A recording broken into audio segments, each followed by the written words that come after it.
क्या महाभारत का 18 दिन चला युद्ध एक दिन कम हुआ था, जो कि इस कलयुग में तृतीय विश्व युद्ध के रूप में पूरा होगा। महाभारत युद्ध के क्या नियम थे? आखिर क्यों हुआ था महाभारत का युद्ध? महाभारत युद्ध के बाद कितने लोग बचे थे? फिर उनका क्या हुआ था? 18 दिन में कौन से दिन क्या हुआ था? कौन कौन से योद्धाओं ने प्रत्यक्ष रूप से इस युद्ध में भाग नहीं लिया था, लेकिन युद्ध इन्हीं की दम पर लड़ा गया था? और भी बहुत कुछ चौंकाने वाले रहस्यों को आज के इस वीडियो में हम जानने वाले हैं। पूरे महाभारत युद्ध का विश्लेषण आज के इस वीडियो में हम जानने वाले हैं। ऐसा विस्तार पूर्वक वीडियो YouTube पर दूसरा कहीं नहीं मिलेगा, इसलिए प्लीज चैनल को सब्सक्राइब करके साथ में घंटी वाला बेल आइकन जरूर दबा दें, ताकि न्यू वीडियो का नोटिफिकेशन आपको सबसे पहले मिल सके। तो चलिए दोस्तों, बिना टाइम को वेस्ट किए वीडियो को स्टार्ट करते हैं। सबसे पहले जानते हैं कि आखिर महाभारत का युद्ध क्यों हुआ था। कुरुक्षेत्र में कौरवों और पांडवों के मध्य कुरु साम्राज्य के सिंहासन की प्राप्ति के लिए महाभारत का युद्ध लड़ा गया था। हालांकि युद्ध लड़े जाने के और भी कई कारण थे। कहते हैं कि यदि कौरव पांडवों को 5 गांव दे देते तो युद्ध नहीं होता। दूसरा कारण यह था कि यदि कौरव और पांडव जुआ नहीं खेलते तो युद्ध नहीं होता। चलो, यदि खेल भी लिया था तो द्रौपदी को दांव पर नहीं लगाते तो भी युद्ध टल जाता। तीसरा कारण यह था कि यदि द्रौपदी दुर्योधन को अंधे का पुत्र अंधा नहीं कहती तो उसका चीरहरण नहीं होता और ना ही युद्ध होता। यही सभी कारण युद्ध होने के माने जाते हैं। चलिए अब जानते हैं महाभारत युद्ध कब हुआ था। शोध अनुसार महाभारत का युद्ध 22 नवंबर 3067 ईसा पूर्व हुआ था। तब भगवान श्री कृष्ण 55 या 56 वर्ष के थे। हालांकि कुछ विद्वान मानते हैं कि उनकी उम्र 83 वर्ष की थी। महाभारत युद्ध के 36 वर्ष बाद उन्होंने देह त्याग दी थी। इसका मतलब 119 वर्ष की आयु में उन्होंने देह त्याग किया था। आर्यभट्ट के अनुसार महाभारत का युद्ध 3137 ईसा पूर्व में हुआ था। पुराणों के अनुसार भगवान श्री कृष्ण की आयु 125 वर्ष बताई गई है, जबकि ज्योतिषियों के मता अनुसार उनकी आयु 110 वर्ष थी। ज्योतिषियों के अनुसार कलयुग के आरंभ होने से 6 माह पूर्व मार्गशीर्ष शुक्ल 14 को महाभारत का युद्ध आरंभ हुआ था, जो कि 18 दिनों तक चला था। कलयुग का आरंभ श्री कृष्ण के निधन के 35 वर्ष पश्चात हुआ था। आइए अब जानते हैं महाभारत युद्ध के नियमों को। जब महाभारत का युद्ध हुआ था तो पितामह भीष्म की सलाह पर दोनों दलों ने एकत्र होकर युद्ध के कुछ नियम बनाए थे, लेकिन इन नियमों को यदि कोई भी एक पक्ष तोड़ देता था तो फिर दूसरा पक्ष भी इसे तोड़ सकता था। कौन से थे ये नियम? चलिए जानते हैं। पहला नियम था कि प्रतिदिन युद्ध सूर्योदय से लेकर सूर्यास्त तक ही रहेगा। सूर्यास्त के बाद युद्ध नहीं होगा। दूसरा नियम था कि युद्ध की समाप्ति के पश्चात छल कपट छोड़कर सभी लोग प्रेम का व्यवहार करेंगे। तीसरा नियम था कि रथ वाला रथ वाले से, हाथी वाला हाथी वाले से और पैदल वाला पैदल वाले से ही युद्ध करेगा। चौथा नियम था कि एक वीर के साथ केवल एक ही वीर युद्ध करेगा। पांचवा नियम था कि भय से भागते हुए या शरण में आए हुए लोगों पर अस्त्र शस्त्र का प्रहार नहीं किया जाएगा। छठवां नियम था कि जो वीर निहत्था हो जाएगा उस पर कोई अस्त्र नहीं उठाएगा। और सातवां नियम था कि युद्ध में सेवक का काम करने वालों पर कोई अस्त्र नहीं उठाएगा। हालांकि बहुत से नियमों को एक पक्ष के लोगों ने तोड़ा तो फिर दूसरे पक्ष के लोगों ने भी खुलकर इन नियमों को तोड़ा था। आइए अब जानते हैं महाभारत का युद्ध कैसे हुआ था और दोनों पक्षों की सेना की क्या स्थिति थी। महाभारत युद्ध में रथ, घोड़े, हाथी, ऊंट के अलावा कहते हैं कि वायुयान का भी उपयोग हुआ था। अस्त्र और शस्त्र दोनों ही अलग अलग प्रकार के घातक हथियार थे। अस्त्र उसे कहते थे जो किसी मंत्र या किसी यंत्र द्वारा संचालित होते थे और शस्त्र उसे कहते थे जो हाथों से चलाए जाते थे। अस्त्रों को मंत्रों द्वारा दूरी से फेंकते थे, जैसे पशुपतास्त्र, ब्रह्मास्त्र, गरुणास्त्र आदि। उक्त सभी को दिव्यास्त्र कहते थे। शस्त्रों को हाथों से चलाया जाता था। शस्त्र दो प्रकार के होते थे, यंत्र शस्त्र और हस्त शस्त्र। यंत्र शस्त्र के शक्ति, तोमर, पास, बाण सहायक, षण, तीर, परिध, भिंदीपाल, नाराज आदि होते थे, जबकि हस्त शस्त्र के अंतर्गत सृष्टि, गदा, चक्र, वज्र, त्रिशूल, असी, खंजर, खप्पर, खड्ग, चंद्रहास, फरसा, मूसल, परशु, कुंटा, शंकु, पट्टिस, बसी, तलवार, बरछा, बरछी, कुल्हाड़ा, चाकू, भुसुंडी आदि। उक्त सभी से युद्ध लड़ा जाता था। पांडवों की सेना 7 अक्षौहिणी तथा कौरवों की 11 अक्षौहिणी सेना थी। एक अक्षौहिणी सेना में 21,870 रथ, 21,870 हाथी, 35,610 घुड़सवार और 1,09,340 पैदल सैनिक होते थे। ये प्राचीन सेना का माप हुआ करता था। इस प्रकार लगभग 46 लाख लोगों ने इस युद्ध में भाग लिया था। आइए अब जानते हैं कि महाभारत का युद्ध कहाँ हुआ था और इसमें कौन कौन से देश के राजाओं ने भाग लिया था। महाभारत युद्ध से पूर्व पांडवों ने अपनी सेना का पड़ाव कुरुक्षेत्र के पश्चिमी क्षेत्र में सरस्वती नदी के दक्षिणी तट पर बसे समंत्र पंचक तीर्थ के पास हिरण्यवती नदी, जो कि सरस्वती नदी की सहायक नदी है, के तट पर डाला था तथा कौरवों ने कुरुक्षेत्र के पूर्वी भाग में वहां से कुछ योजन की दूरी पर एक समतल मैदान में अपना पड़ाव डाला था। दोनों ओर के शिविरों में सैनिकों के भोजन और घायलों के इलाज की उत्तम व्यवस्था थी। हाथी, घोड़े और रथों की अलग व्यवस्था थी। हजारों शिविरों में से प्रत्येक शिविर में प्रचुर मात्रा में खाद्य सामग्री, अस्त्र शस्त्र, यंत्र और कई वेद शिल्पी वेतन देकर रखे गए थे। दोनों सेनाओं के बीच में युद्ध के लिए 5 योजन यानी कि लगभग 40 किलोमीटर का घेरा छोड़ दिया गया था। कौरवों की ओर से सहयोगी जनपद थे गांधार, मद्र, सिंध, काम्बोज, कलिंग, सिंहल, दरद, अभिसह, मागध, पिशाच, कौशल, प्रतीच्य, वाहिक, उद्दीच्य, अंश, पल्लव, सौराष्ट्र, अवंती, निषाद, सूरसेन, सिबी, बस्ती, पौरव, तुषार, चुचुपदेश, अस्वक, पांड्य, पुलिंद, पारद, क्षुद्रक, प्राग्ञ ज्योतिषपुर, मैकल, कुरुविंद, त्रिपुरा, सल्ल, अम्बष्ट, केतव, यवन, तिरगर्त, सौबीर और प्राच्य।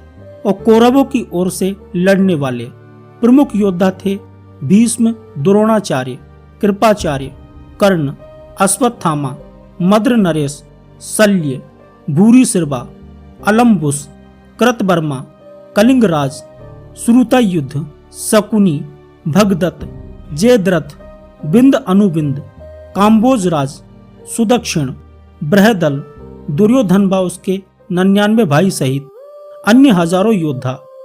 अब बात करते हैं पांडवों की।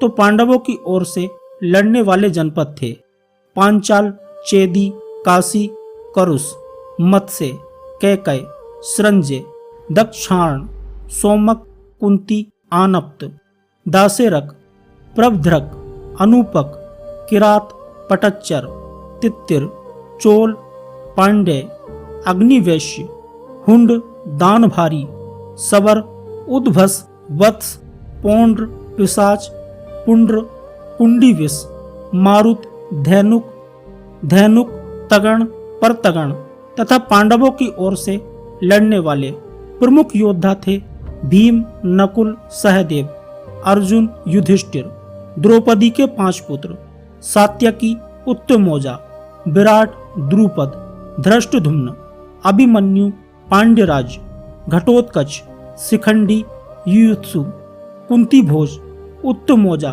सैव्य, और अनुप्राज नील। इसके अलावा तटस्थ जनपद थे विदर्भ, साल्व, चीन, लोहित्य, शोणित, नेपा, कोंकण, कर्नाटक, केरल, आंध्र, द्रविड़ आदि ने इस युद्ध में भाग नहीं लिया था। इसके अलावा महाभारत युद्ध में लगभग 46 लाख लोगों ने भाग लिया था। हालांकि ऐसे भी हजारों योद्धा या लोग थे जिन्होंने युद्ध में भाग तो नहीं लिया था, लेकिन उन्होंने भयंकर रूप से युद्ध को प्रभावित किया था। ऐसे ही 5 योद्धा थे जिन्होंने प्रत्यक्ष रूप से युद्ध नहीं लड़ा, लेकिन युद्ध को अपने तरीके से प्रभावित किया था, जिनमें से पहले नंबर पर हैं हनुमान जी। भीम और हनुमान जी दोनों ही पवन पुत्र माने जाते हैं। भीम ने हनुमान जी की पूंछ उठाने का साहस किया था, लेकिन उनको क्षमा मांगनी पड़ी थी। दूसरा, हनुमान जी ने अर्जुन का भी घमंड चूर किया था। बाद में श्री कृष्ण की युक्ति के अनुसार हनुमान जी से पांडवों ने जीत का आश्वासन ले लिया था। इसी के चलते वे युद्ध में अर्जुन के रथ के ऊपर ध्वज में विराजमान हो गए थे। तब अर्जुन कर्ण के रथ पर बाण चलाते थे तो उनका रथ थोड़ा पीछे खिसक जाता था, और जब कर्ण अर्जुन के रथ पर बाण चलाता था तो उनका रथ टस से मस नहीं होता था। तब अर्जुन ने भगवान श्री कृष्ण से कहा कि नीचे देखो प्रभु, मेरा रथ जरा भी नहीं हिल रहा है। तब भगवान श्री कृष्ण अर्जुन से कहते हैं कि नीचे नहीं, ऊपर देखो, क्योंकि अर्जुन के रथ के ऊपर ध्वज पर स्वयं हनुमान जी विराजमान थे। दूसरे नंबर पर हैं स्वयं भगवान श्री कृष्ण, जिन्होंने प्रत्यक्ष रूप से युद्ध में भाग नहीं लिया, लेकिन युद्ध को सबसे ज्यादा भगवान श्री कृष्ण ने ही प्रभावित किया था। युद्ध में सभी हाथी और रथों के सारथियों में से बहुत सौ ने प्रत्यक्ष रूप से कभी युद्ध नहीं लड़ा। वे बस योद्धाओं के रथ या हाथी को चलाते रहे। उनमें से बहुत से तो पहले ही मारे जाते थे, जिनके स्थान पर दूसरे सारथी की नियुक्ति हो जाती थी। भगवान श्री कृष्ण अर्जुन के रथ के सारथी थे। कर्ण के सारथी शल्य थे। शल्य ने युद्ध में प्रत्यक्ष रूप से भूमिका निभाई, परंतु श्री कृष्ण ने युद्ध में कभी हथियार नहीं उठाया और ना ही उन्होंने किसी योद्धा का वध किया। फिर भी उन्होंने सबसे ज्यादा युद्ध को प्रभावित किया था। तीसरे नंबर पर है इंद्र। जी हाँ, इंद्र को जब पता चला कि उनके पुत्र अर्जुन को कर्ण से सबसे ज्यादा खतरा है, तो वे श्री कृष्ण के पास पहुंचे। श्री कृष्ण ने उनको सलाह दी कि कर्ण बहुत बड़ा दानवीर है। आप उसके दान देने के समय पर ब्राह्मण के वेश में पहुंचकर उससे दान लेने का संकल्प करने के बाद उससे कवच और कुंडल मांग लें।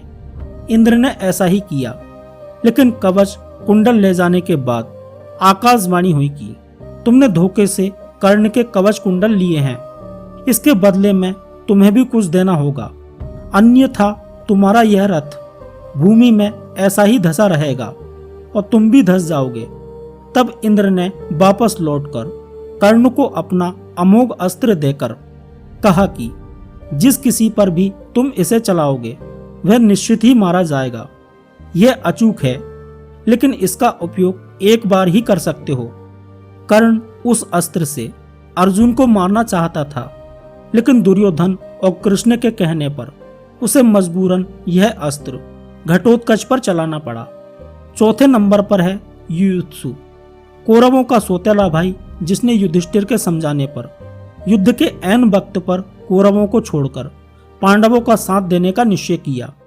अपने खेमे में आने के बाद युधिष्ठिर ने एक विशेष रणनीति के तहत युयुत्सु की योग्यता को देखते हुए उसे योद्धाओं के लिए हथियारों और रसद की आपूर्ति व्यवस्था का प्रबंध देखने के लिए नियुक्त किया था। इस तरह कौरवों की सेना कमजोर हो गई थी, क्योंकि वे कौरवों की सेना और उसकी शक्ति का संपूर्ण ज्ञान रखते थे। जब युधिष्ठिर सशरीर स्वर्ग जाने लगे, तब उन्होंने परीक्षित को राजा और युयुत्सु को उनका संरक्षक बना दिया था। 5वें नंबर पर है बर्बरीक। भीम पौत्र और घटोत्कच के पुत्र दानवीर बर्बरीक के लिए 3 बाण ही काफी थे, जिसके बल पर वे कौरवों और पांडवों की पूरी सेना को समाप्त कर सकते थे। इसलिए भगवान श्री कृष्ण ने दान में उनका शीश मांग लिया था। उसकी इच्छा थी कि वह महाभारत का युद्ध देखे, तो श्री कृष्ण ने उसको वरदान देकर उसका शीश एक जगह पर रखवा दिया था, जहां से उसने महाभारत का संपूर्ण युद्ध देखा था। कहते हैं कि जब वे कौरवों की सेना को देखते थे तो उधर तबाही मच जाती थी, और जब वे पांडवों की सेना की ओर देखते थे तो उधर की सेना का संहार होने लगता था। ऐसे में उनका शीश दूर पहाड़ी पर स्थापित कर दिया गया था। युद्ध की समाप्ति पर पांडवों में ही आपसी तनाव हुआ कि युद्ध में विजय का श्रेय किसको दिया जाए। इस पर श्री कृष्ण ने उन्हें सुझाव दिया कि बर्बरीक का शीश संपूर्ण युद्ध का साक्षी है, अतः उससे बेहतर निर्णायक भला कौन हो सकता है। इस पर बर्बरीक के शीश ने उत्तर दिया कि युद्ध भूमि में चारों ओर सिर्फ श्री कृष्ण का सुदर्शन चक्र ही घूमता हुआ दिखाई दे रहा था, जो शत्रु सेना को काट रहा था। महाकाली दुर्गा कृष्ण के आदेश पर शत्रु सेना के रक्त से भरे प्यालों का सेवन कर रही थी। यदि आपको वीडियो पसंद आ रहा है तो प्लीज वीडियो को एक प्यारा सा लाइक जरूर कर दें, और थैंक्स बटन के माध्यम से आप हमें थैंक्स गिफ्ट कर सकते हैं, ताकि सनातन धर्म पर हम और भी अच्छे से रिसर्च करके वीडियोस बनाते रहें। आइए अब जानते हैं महाभारत के 18 दिन चले युद्ध में कौन से दिन क्या हुआ था। प्रथम दिन का युद्ध। प्रथम दिन एक और जहां कृष्ण अर्जुन अपने रथ के साथ दोनों ओर की सेनाओं के मध्य खड़े थे और अर्जुन को गीता का उपदेश दे रहे थे। इसी दौरान भीष्म पितामह ने सभी योद्धाओं को कहा कि अब युद्ध शुरू होने वाला है। इस समय जो भी योद्धा अपना खेमा बदलना चाहे वह स्वतंत्र है, वह जिसकी तरफ से चाहे युद्ध करे। इस घोषणा के बाद धृतराष्ट्र का पुत्र युयुत्सु डंका बजाते हुए कौरव दल को छोड़कर पांडवों के खेमे में चला गया। ऐसा युधिष्ठिर के क्रियाकलापों के कारण संभव हुआ था। श्री कृष्ण के उपदेश के बाद अर्जुन ने देवदत्त नामक शंख बजाकर युद्ध की घोषणा की। इस दिन 10,000 सैनिकों की मृत्यु हुई। भीम ने दुशासन पर आक्रमण किया। अभिमन्यु ने भीष्म का धनुष तथा रथ का ध्वज दंड काट दिया। पहले दिन की समाप्ति पर पांडव पक्ष को भारी नुकसान उठाना पड़ा। विराट नरेश के पुत्र उत्तर और श्वेत क्रमशः शल्य और भीष्म के द्वारा मारे गए। भीष्म द्वारा उनके कई सैनिकों का वध कर दिया गया। यानी पहले दिन कौरवों का पलड़ा भारी रहा और पांडव पक्ष को भारी नुकसान उठाना पड़ा। इसके बाद पांडव पक्ष का दिमाग खिसक गया। फिर दूसरे दिन के युद्ध में कृष्ण के उपदेश के बाद अर्जुन तथा भीष्म, धृष्टद्युम्न तथा द्रोण के मध्य युद्ध हुआ। सात्यकी ने भीष्म के सारथी को घायल कर दिया। द्रोणाचार्य ने धृष्टद्युम्न को कई बार हराया और उसके कई धनुष काट दिए। भीष्म द्वारा अर्जुन और श्री कृष्ण को कई बार घायल किया गया। इस दिन भीम का कलिंगों और निषादों से युद्ध हुआ तथा भीम द्वारा सहस्त्रों कलिंग और निषाद मार गिराए गए। अर्जुन ने भी भीष्म को भीषण संहार मचाने से रोके रखा। कौरवों की ओर से लड़ने वाले कलिंगराज भानुमान, केतुमान, अन्य कलिंग वीर योद्धा मारे गए। यानी दूसरे दिन कौरवों को नुकसान उठाना पड़ा और पांडव पक्ष मजबूत रहा। अब बात करते हैं तीसरे दिन की। तो तीसरे दिन के युद्ध में कौरवों ने गरुण तथा पांडवों के अर्धचंद्राकार जैसी सैन्य व्यूह रचना की। कौरवों की ओर से दुर्योधन तथा पांडवों की ओर से भीम व अर्जुन सुरक्षा कर रहे थे। इस दिन भीम ने घटोत्कच के साथ मिलकर दुर्योधन की सेना को युद्ध से भगा दिया। यह देखकर भीष्म भीषण संहार मचा देते हैं। श्री कृष्ण अर्जुन को भीष्म का वध करने को कहते हैं, परंतु अर्जुन उत्साह से युद्ध नहीं कर पाता, जिससे श्री कृष्ण स्वयं भीष्म को मारने के लिए उद्धत हो जाते हैं। परंतु अर्जुन उन्हें प्रतिज्ञा रूपी आश्वासन देकर कौरव सेना का भीषण संहार करते हैं। वे एक दिन में ही समस्त प्राच्य, सौवीर, क्षुद्रक और मालव क्षत्रिय गणों को मार गिराते हैं। भीम के बाण से दुर्योधन अचेत हो गया और तभी उसका सारथी रथ को भगा ले गया। भीम ने सैकड़ों सैनिकों को मार गिराया। इस दिन भी कौरवों को ही अधिक क्षति उठाना पड़ी। उनके प्राच्य, सौवीर, क्षुद्रक और मालव वीर योद्धा मारे जाते हैं। लेकिन इस दिन दोनों ही पक्ष ने डटकर मुकाबला किया।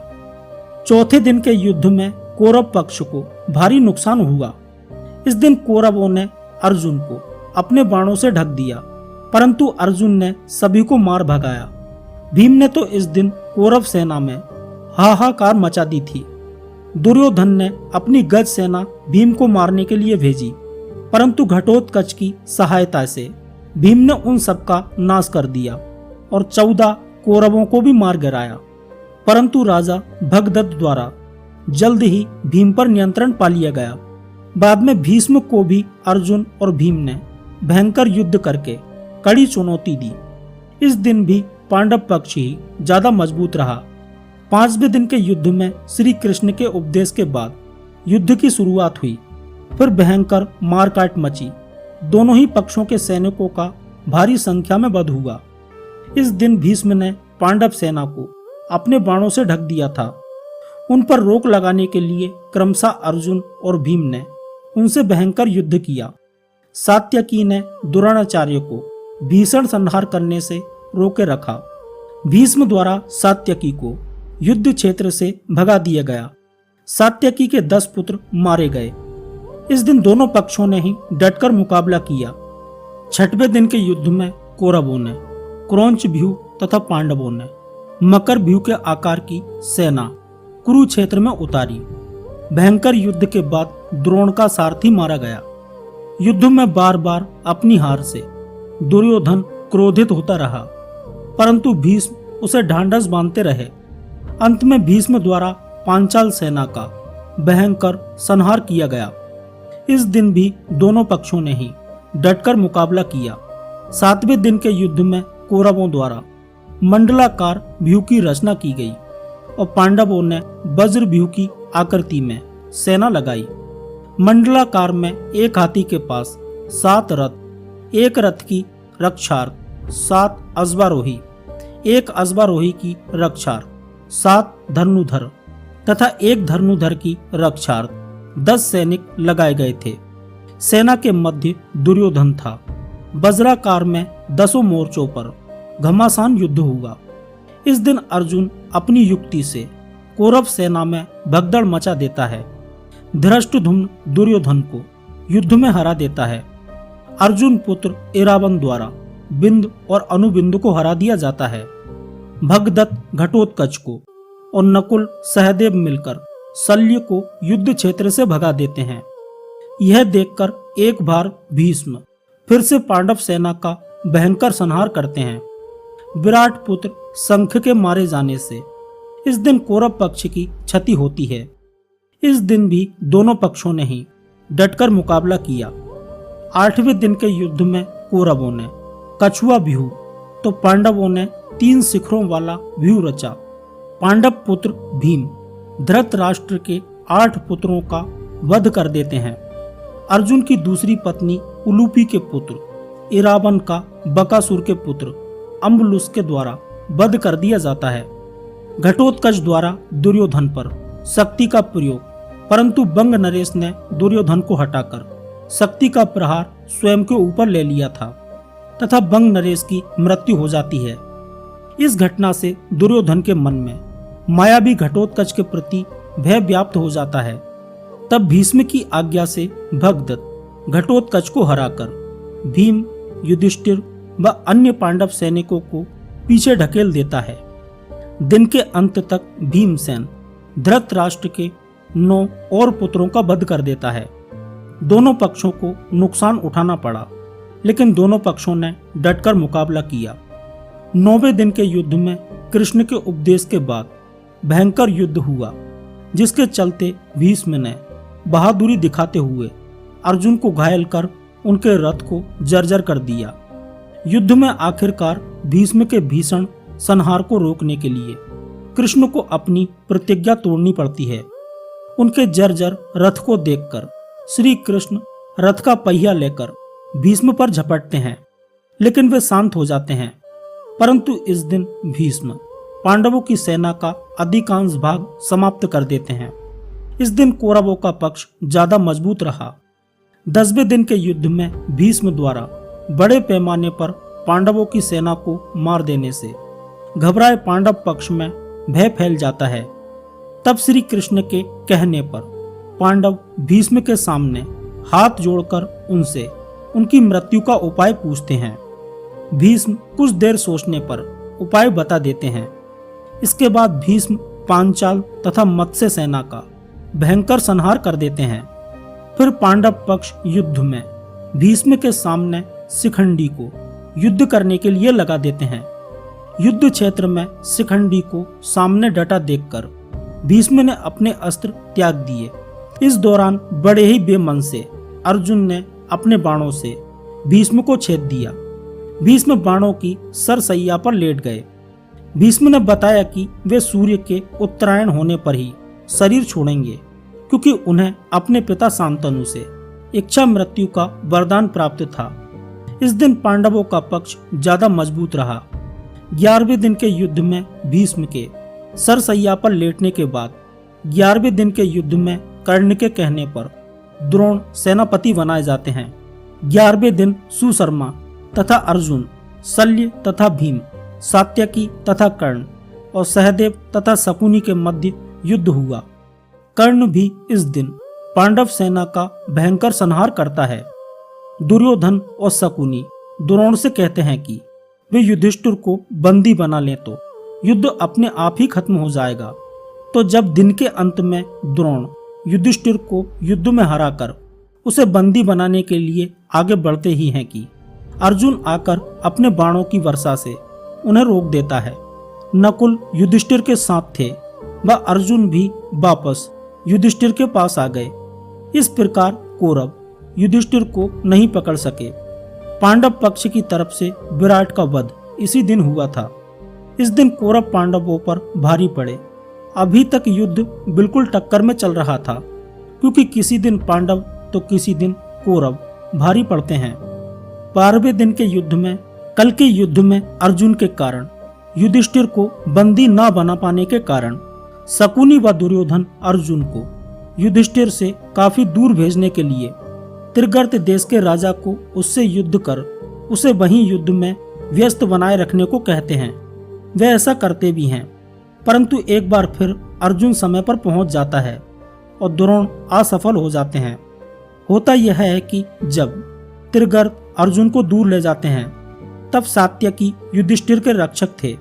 वापस लौटने पर अर्जुन ने पूर्वोत्तर का कोई राज्य के राजा भगदत्त को अर्धचंद्र को बाण से मार डाला। सात्यकी ने द्रोण के रथ का पहिया काटा और उसके घोड़े को मार डाला। द्रोण ने अर्धचंद्र बाण द्वारा सात्यकी का सिर काट लिया।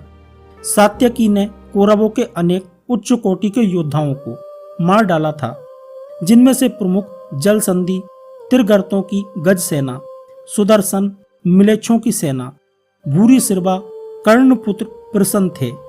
युद्ध भूमि में सात्यकी को भूरी सिरवा से कड़ी टक्कर झेलनी पड़ी। हर बार सात्यकी को कृष्ण और अर्जुन ने बचाया। इस दिन जहां पांडव पक्ष से द्रुपद और कौरव पक्ष से त्रिगर्त नरेश मारा गया, इस दिन दोनों पक्षों ने डटकर मुकाबला किया।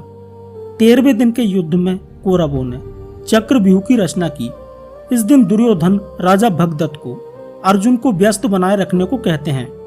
भगदत्त युद्ध में एक बार फिर से पांडव वीरों को भगाकर भीम को एक बार फिर हरा देते हैं। फिर अर्जुन के साथ भयंकर युद्ध करते हैं। श्री कृष्ण भगदत्त के वैष्णव अस्त्र को अपने ऊपर ले उससे अर्जुन की रक्षा करते हैं। अंततः अर्जुन भगदत्त की आंखों की पट्टी को तोड़ देता है, जिससे उसे दिखना बंद हो जाता है और अर्जुन इस अवस्था में ही छल से उनका वध कर देता है। इसी दिन द्रोण युधिष्ठिर के लिए चक्रव्यूह रचते हैं, जिसे केवल अभिमन्यु तोड़ना जानता था, परंतु निकलना नहीं जानता था। अतः अर्जुन युधिष्ठिर, भीम आदि को उसके साथ भेजता है, परंतु चक्रव्यूह के द्वार पर वे सब के सब जयद्रथ द्वारा शिव के वरदान के कारण रोक दिए जाते हैं और केवल अभिमन्यु ही प्रवेश कर पाता है।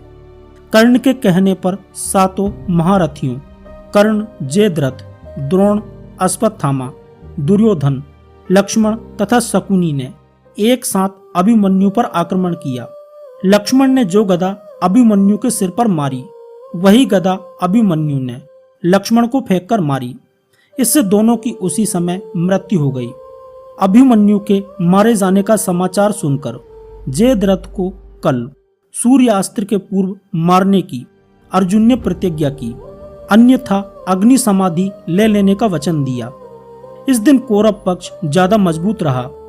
14वें दिन के युद्ध में अर्जुन की अग्नि समाधि वाली बात सुनकर कौरव पक्ष में हर्ष व्याप्त हो जाता है और फिर वे यह योजना बनाते हैं कि आज युद्ध में जयद्रथ को बचाने के लिए सब कौरव योद्धा अपनी जान की बाजी लगा देंगे।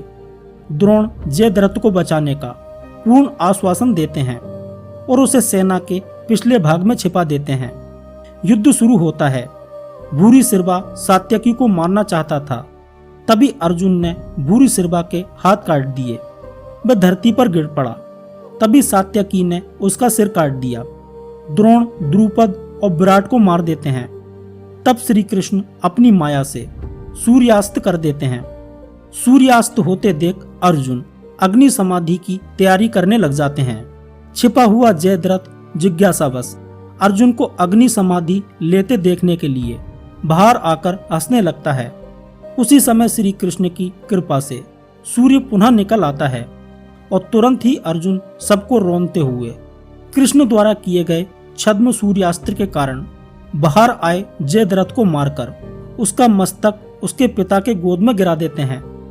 15वें दिन के युद्ध में द्रोण की संहारक शक्ति के बढ़ जाने से पांडवों के खेमे में दहशत फैल गई।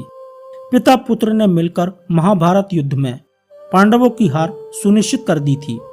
पांडवों की हार को देखकर श्री कृष्ण ने युधिष्ठिर से छल का सहारा लेने को कहा। इस योजना के तहत युद्ध में ये बात फैला दी गई कि अश्वत्थामा मारा गया, लेकिन युधिष्ठिर झूठ बोलने को तैयार नहीं थे। तब अवंती राज के अश्वत्थामा नामक हाथी का भीम के द्वारा वध कर दिया गया। इसके बाद युद्ध में ये बात फैला दी गई कि अश्वत्थामा मारा गया। जब द्रोणाचार्य ने धर्मराज युधिष्ठिर से अश्वत्थामा की सत्यता जानना चाहिए तो उन्होंने जवाब दिया, अश्वत्थामा मारा गया, परंतु हाथी। श्री कृष्ण ने उसी समय शंखनाद किया, जिसके शोर के चलते गुरु द्रोणाचार्य आखिरी शब्द हाथी नहीं सुन पाए और उन्होंने समझा मेरा पुत्र मारा गया। यह सुनकर उन्होंने शस्त्र त्याग दिए और युद्ध भूमि में आंखें बंद कर शोक में डूब गए। यही मौका था जबकि द्रोणाचार्य को निहत्था जानकर द्रौपदी के भाई धृष्टद्युम्न ने तलवार से उनका सिर काट डाला। 16वें दिन के युद्ध में द्रोण के छल से वध किए जाने के बाद कौरवों की ओर से कर्ण को सेनापति बनाया जाता है। कर्ण पांडव सेना का भयंकर संहार करते हैं और वह नकुल तथा सहदेव को युद्ध में हरा देता है, परंतु कुंती को दिए वचन को स्मरण कर उनके प्राण नहीं लेता है। फिर अर्जुन के साथ भी भयंकर संग्राम होता है। दुर्योधन के कहने पर कर्ण ने अमोघ शक्ति द्वारा घटोत्कच का वध कर दिया। ये अमोघ शक्ति कर्ण ने अर्जुन के लिए बचाकर रखी थी, लेकिन घटोत्कच से घबराए दुर्योधन ने कर्ण से इस शक्ति का इस्तेमाल करने के लिए कहा। यह एक ऐसी शक्ति थी जिसका बार कभी खाली नहीं जा सकता था। कर्ण ने इसे अर्जुन का वध करने के लिए बचाकर रखी थी। इसी बीच भीम का युद्ध दुशासन के साथ होता है और वह दुशासन का वध कर उसकी छाती का रक्त पीता है और अंत में सूर्यास्त हो जाता है। इस दिन दोनों पक्षों को क्षति हुई और दोनों पक्षों ने डटकर मुकाबला किया। 17वें दिन के युद्ध में शल्य को कर्ण का सारथी बनाया गया। इस दिन कर्ण भीम और युधिष्ठिर को हराकर कुंती को दिए वचन को स्मरण कर उनके प्राण नहीं लेता है। बाद में वह अर्जुन से युद्ध करने लग जाता है। कर्ण तथा अर्जुन के मध्य भयंकर युद्ध होता है। कर्ण के रथ का पहिया धंसने पर श्री कृष्ण के इशारे पर अर्जुन द्वारा असहाय अवस्था में कर्ण का वध कर दिया जाता है। इसके बाद कौरव अपना उत्साह हार बैठते हैं, उनका मनोबल टूट जाता है। फिर शल्य प्रधान सेनापति बनाए गए, परंतु उनको भी युधिष्ठिर दिन के अंत में मार देते हैं। इस दिन कौरव पक्ष की भयंकर क्षति हुई और कर्ण, शल्य तथा दुर्योधन के 22 भाई मारे जाते हैं। 18वें दिन कौरवों के 3 योद्धा शेष बचे, अश्वत्थामा, कृपाचार्य और कृतवर्मा। इसी दिन अश्वत्थामा द्वारा पांडवों के वध की प्रतिज्ञा ली गई। सेनापति अश्वत्थामा तथा कृपाचार्य के कृतवर्मा द्वारा रात्रि में पांडव शिविर पर हमला किया गया। अश्वत्थामा ने सभी पांचालों, द्रौपदी के 5 पुत्रों धृष्टद्युम्न तथा शिखंडी आदि का वध किया। पिता को छल पूर्वक मारे जाने का जानकर अश्वत्थामा दुखी होकर क्रोधित हो गए और उन्होंने ब्रह्मास्त्र का प्रयोग कर दिया, जिससे युद्ध भूमि शमशान भूमि में बदल गई। यह देखकर कृष्ण ने उन्हें कलयुग के अंत तक कोड़ी के रूप में जीवित रहने का शाप दे दिया। इस दिन भीम दुर्योधन के बचे हुए भाइयों को मार देता है, सहदेव शकुनी को मार देता है और अपनी पराजय हुई जान दुर्योधन भागकर सरोवर के स्तंभ में जा छुपता है। इसी दौरान बलराम तीर्थ यात्रा से वापस आ गए और दुर्योधन को निर्भय रहने का आशीर्वाद दिया। छिपे हुए दुर्योधन को पांडवों द्वारा ललकारे जाने पर वह भीम से गदा युद्ध करता है और छल से जंघा पर प्रहार किए जाने से उसकी मृत्यु हो जाती है। इस तरह पांडव विजयी होते हैं। युद्ध के बाद में कुछ यादव युद्ध में और बाद में गांधारी के शाप के चलते आपसी युद्ध में मारे गए। पांडव पक्ष के विराट और विराट के पुत्र उत्तर, शंख और श्वेत, सात्यकी के 10 पुत्र, अर्जुन पुत्र इरावन, द्रुपद, द्रौपदी के 5 पुत्र, धृष्टद्युम्न, शिखंडी, कौरव पक्ष के कलिंगराज, भानुमान, केतुमान, अन्य कलिंग वीर, प्राच्य, सौवीर, क्षुद्रक और मालव वीर। कौरवों की ओर से धृतराष्ट्र के, दुर्योधन के सहित सभी पुत्र, भीष्म, त्रिगर्त नरेश, जयद्रथ, भगदत्त, द्रोण, दुशासन, कर्ण, शल्य आदि सभी युद्ध में मारे गए थे। युधिष्ठिर ने महाभारत युद्ध की समाप्ति पर बचे हुए मृत सैनिकों का, चाहे वह शत्रु वर्ग के हों अथवा मित्र वर्ग के, सबका दाह संस्कार एवं तर्पण किया था। इस युद्ध के बाद युधिष्ठिर को राज्य, धन, वैभव से वैराग्य हो गया। कहते हैं कि महाभारत युद्ध के बाद अर्जुन अपने भाइयों के साथ हिमालय चले गए और वहीं उनका देहांत हुआ। महाभारत युद्ध के पश्चात कौरवों की तरफ से 3 और पांडवों की तरफ से 15 यानी कुल 18 योद्धा ही जीवित बचे थे। आइए अब जानते हैं कि महाभारत के बाद बचे हुए लोगों का क्या हुआ। दोस्तों, महाभारत युद्ध में बचे योद्धाओं में कृपाचार्य थे। वह चिरंजीवी थे, इसलिए वह आज भी जिंदा हैं। कृपाचार्य अश्वत्थामा के मामा तथा पांडवों के कुल गुरु थे। महाभारत युद्ध में यह कौरवों की तरफ से सक्रिय थे। इसके अलावा जो कृतवर्मा थे वह यादव थे और यह भोजराज हृदय के पुत्र तथा कौरव पक्ष के अतिरथी योद्धा थे। मथुरा पर आक्रमण के समय श्री कृष्ण ने कृतवर्मा को पूर्वी द्वार की रक्षा का भार सौंपा था। कृतवर्मा ने बाण के मंत्री कुंभकर्ण को हराया था। साप के चलते यादवों के युद्ध में वे भी मारे गए। सात्यकी ने कृतवर्मा का सिर धड़ से अलग कर दिया था। इसके अलावा अश्वत्थामा के बारे में तो आप जानते ही होंगे, जिनके बारे में मैंने कई वीडियोस में आपको बताया है। इसके अलावा सात्यकी, महाभारत युद्ध में सात्यकी पांडवों की ओर से लड़ने वाले यादव योद्धा थे। सात्यकी ने कौरवों के अनेक उच्च कोटि के योद्धाओं को मार डाला था और वह भी मारे गए थे। कुछ यादव युद्ध में और बाद में गांधारी के शाप के चलते आपसी युद्ध में मारे गए थे। युद्ध के बाद शाप के चलते श्री कृष्ण के कुल में भी आपसी युद्ध शुरू हुआ, जिसमें श्री कृष्ण के पुत्र आदि सभी मारे गए। बलराम ने यह देखकर समुद्र के किनारे जाकर समाधि ले ली। श्री कृष्ण को प्रभास क्षेत्र में एक बहेलियन ने पैर में तीर मार दिया, जिसे कारण बनाकर उन्होंने देह त्याग दी। बचे हुए लोगों ने कृष्ण के कहने के अनुसार द्वारिका छोड़ दी और हस्तिनापुर की शरण ले ली। यादवों और उनके भोज्य गणराज्यों का अंत होते ही श्री कृष्ण की बसाई द्वारिका सागर में डूब गई। पांडवों ने कई वर्ष सुख भोगने के बाद स्वर्ग की ओर गमन किया तथा धृतराष्ट्र और गांधारी ने पांडवों के साथ रहते रहते 15 साल गुजार दिए। तब एक दिन भीम ने धृतराष्ट्र व गांधारी के सामने कुछ ऐसी बातें कह दी जिसे सुनकर उनके मन में बहुत शौक हुआ और दोनों वन में चले गए। उनके साथ गांधारी, कुंती, विदुर और संजय भी वन में रहकर तप करने लगे। विदुर और संजय इनकी सेवा में लगे रहते थे और तपस्या किया करते थे। एक दिन युधिष्ठिर के वन में पधारने के बाद विदुर ने देह छोड़कर अपने प्राणों को युधिष्ठिर में समा दिया। फिर एक दूसरे दिन जब धृतराष्ट्र और अन्य गंगा स्नान कर आश्रम आ रहे थे, तभी वन में भयंकर आग लग गई। दुर्बलता के कारण धृतराष्ट्र, गांधारी व कुंती भागने में असमर्थ थे, इसलिए उन्होंने उसी अग्नि में प्राण त्यागने का विचार किया और वहीं एकाग्रचित होकर बैठ गए। इस प्रकार धृतराष्ट्र, गांधारी व कुंती ने अपने प्राणों का त्याग कर दिया। संजय ने यह बात तपस्वियों को बताई और वे स्वयं हिमालय पर तपस्या करने चले गए।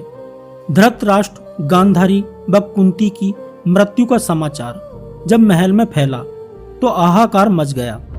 तब देव ऋषि नारद ने उन्हें धैर्य बंधाया। युधिष्ठिर ने विधि पूर्वक सभी का श्राद्ध कर्म करवाया और दान दक्षिणा देकर उनकी आत्मा की शांति के लिए संस्कार किए।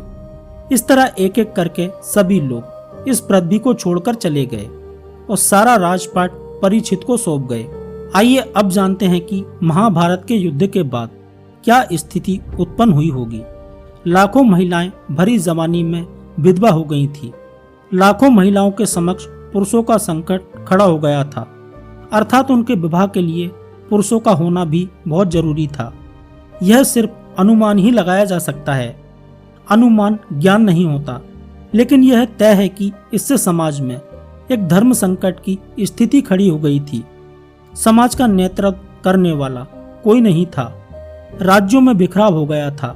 इतने लोग नहीं थे कि वह राज्य की व्यवस्था को संचालित करते। कहते हैं कि इस युद्ध के परिणाम स्वरूप भारत से वैदिक धर्म, समाज, संस्कृति और सभ्यता का पतन हो गया था। इस युद्ध के बाद से ही अखंड भारत बहुधर्मी और बहुसंस्कृति का देश बनकर खंड खंड होता चला गया। युद्ध के बाद युधिष्ठिर संपूर्ण भारतवर्ष के राजा तो बन गए, लेकिन सब कुछ खोकर। किसी भी पांडव में राजपाट करने की इच्छा नहीं रही। सभी को वैराग्य प्राप्त हो गया। यह देखते हुए युधिष्ठिर ने राजा का सिंहासन परीक्षित को सौंप दिया और खुद चल पड़े हिमालय की ओर जीवन की अंतिम यात्रा पर। उनके साथ चले उनके चारों भाई और द्रौपदी आदि। महाभारत युद्ध के कारण देश बर्बाद हुआ। उस युद्ध ने समूचे आर्यवर्त को खंड खंड कर दिया। इस युद्ध के बाद देश टुकड़ों में बंट गया। सैकड़ों वर्षों तक खामोशी छाई रही। लोग अपने अपने तरीके से जीवन यापन करने लगे। पौराणिक धर्म और अन्य कई तरह के धर्मों का विकास होने लगा। विदेशी भारत में आकर बसने लगे, लूटने लगे, आक्रमण करने लगे। यवन, शक, हूण और कुषाणों का आक्रमण तो बहुत बाद में शुरू हुआ। उसके पहले महाभारत के बाद तो भारत के हजारों लाखों लोगों ने कालांतर में भारत से बाहर निकलकर अरब, तुर्क, मिस्र, मलेशिया, इंडोनेशिया, चीन, रसिया आदि सभी जगह जाकर बसने लगे। धर्म का एक नया मार्ग खुलने लगा। वहां उन्होंने नई संस्कृति और धर्म की नींव रखी। इस बात का वर्णन कोई नहीं करता है कि किस तरह जैन और हिंदू संतों ने अरब, यूरोप और रसिया में जाकर धर्म का प्रचार प्रसार किया, जिसके चलते वहां कबीलों में जी रही मानव सभ्यता को ज्ञान की एक नई रोशनी मिली। दोस्तों, महाभारत से एक बात तो निश्चित ही सीखने को मिलती है कि किसी भी समस्या का समाधान बातचीत से नहीं हो सकता, और यह भी तय है कि युद्ध से भी हासिल नहीं होता। इसका मतलब यह है कि वार्ता विफल होने के बाद युद्ध करो, और युद्ध करने के बाद तबाही पर आंसू बहाओ। सवाल यह उठता है कि वार्ता कब विफल होती है। वार्ता तब विफल होती है जब सामने वाले पक्ष में से कोई एक मूर्ख अड़ियल रुख अपनाता है और अंत में सभी उसका साथ देने पर मजबूर हो जाते हैं। आशा करता हूँ आपको वीडियो पसंद आया होगा, तभी आपने यहाँ तक वीडियो देखा है। इसलिए चैनल को सब्सक्राइब नहीं किया है तो प्लीज़ चैनल को सब्सक्राइब जरूर कर दें, ताकि न्यू वीडियो का नोटिफिकेशन आपको सबसे पहले मिल सके। और वीडियो को लाइक करना बिल्कुल भी ना भूलें। मिलते हैं अगले वीडियो में किसी ऐसे ही टॉपिक के साथ में। धन्यवाद। जय श्री कृष्णा। धन्यवाद। जय श्री कृष्णा।